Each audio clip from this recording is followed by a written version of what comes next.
الله أكبر الله أكبر. Bismillahirrahmanirrahim.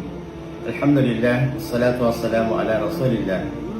Madalas, binaliwala natin ang pagbati ng salam.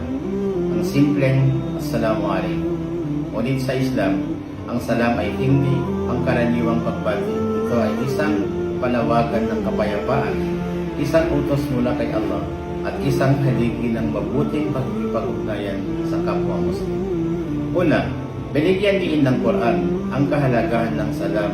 Sabi ng Allah sa Quran, sa Surah An-Nisa, chapter 4, verse 86, A'udhu billahi minas shaitanir rajim. Wa iza huyitum bitahiyati fahayyu bi ahsana minha aw rudduha. Kapag kayo ay binati ng isang pagbati, sagutin ninyo ito ng higit na mainam o ibalik ang nararapat. Ikalawa, ang Propeta Muhammad sallallahu alaihi wasallam ay nagbigay diin na ang salam ay daan tungo sa pagmamahalan at pananampalataya. Ayon sa kanyang hadis na kanyang sinabi sa kahulugan nito, nais ba ninyo ituro ko sa inyo ang isang bagay na kapag inyong ginawa ay magmamahalan kayo?